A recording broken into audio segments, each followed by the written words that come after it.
Tiến sĩ Mai Hồng, nguyên là trưởng phòng tư liệu thư viện của Viện Hàn Nôm, hiện ông đang là giám đốc Trung tâm Nghiên cứu và Ứng dụng Phả học Việt Nam.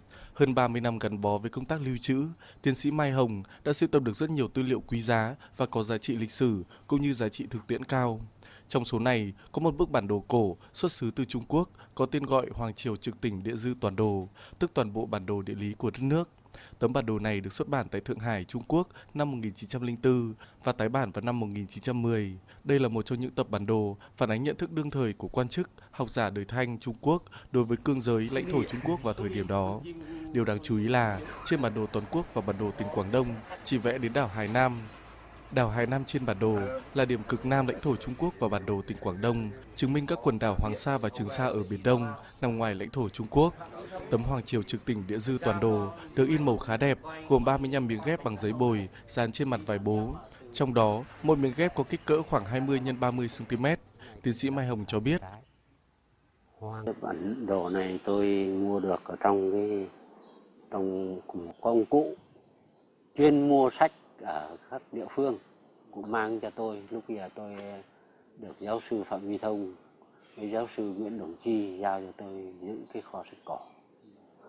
Thế là một hôm thì cụ mang cái bản đồ này với lại cái này của hôm nay tôi có cái món này thì có phải là sách không? Bảo cái này không phải là sách của ạ. Thế cụ thế thì ông có dùng gì thì ông dùng thì tôi phải mang về cho ông đã. Và thế cụ để cho cháu. Từ đấy nhà là tôi cất kín ở trong nhà, không vợ con cũng không biết, mà bạn bè không ai biết đâu. Đây là lần đầu tiên tôi nói với các anh ấy.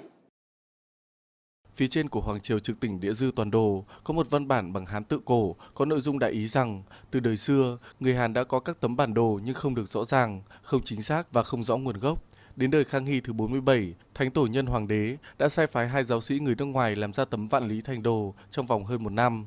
Sau khi các tỉnh đã duyệt quy mô như đã định trên bản đồ, đến năm Tân Mão đời Khang Hy thứ 50, các giáo sĩ đã tập trung ở Kinh Đô cùng nhau vẽ Hoàng Triều Trực tỉnh Địa dư toàn đồ gồm 13 tỉnh của Trung Quốc, trong đó có nói rõ chỗ nào bị tàn khuyết thì bổ sung, chỗ nào nhầm lẫn thì sửa lại cho đúng, khiến cho nó được rõ ràng như trong lòng bàn tay.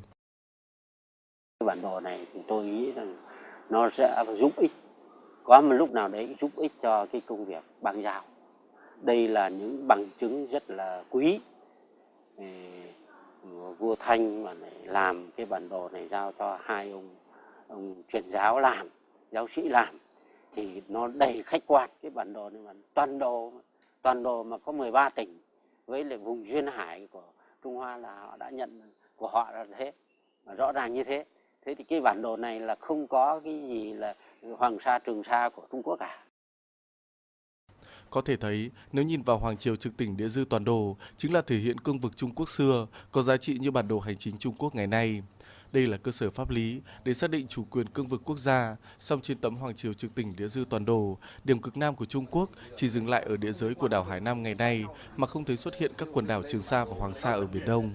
Bên cạnh đó, thời điểm ấn hành Hoàng Triều Trực tỉnh Địa dư toàn đồ vào năm 1904 và tái bản vào năm 1910. Trong khi đó, thời điểm Trung Quốc chính thức cho tàu ra Hoàng Sa cắm cờ và cắm mốc trên đảo rồi lại quay trở về đất liền là vào năm 1909. Điều đó chứng tỏ đến mãi năm 1909, Trung Quốc mới có ý định chiếm lĩnh Biển Đông. Trước đó, trên các bản đồ của Việt Nam như Hồng Đức bản đồ, trong các ghi chép của Lê Quý Đôn trong Phủ Biên Tạp Lục, chủ quyền đã thuộc về Việt Nam. Điều này đã được nhiều nhà nghiên cứu lịch sử, luật pháp chứng minh. Tấm Hoàng Triều Trực tỉnh Địa dư toàn đồ là tấm bản đồ do người Trung Quốc xây dựng và ấn hành thời gian đầu thế kỷ 20. Do vậy, bên cạnh giá trị về mặt lịch sử, nó còn là cơ sở giúp các học giả Việt Nam dẫn dụng trong các nghiên cứu chủ quyền hai biển đảo Trường Sa và Hoàng Sa hoặc các nghiên cứu chung về Biển Đông. Vì vậy, ông sẵn sàng hiến tặng tài liệu quý này cho các cơ quan chức năng có trách nhiệm để phục vụ vào mục đích chung. Tôi mua này tôi để đến bây giờ để có cái dịp để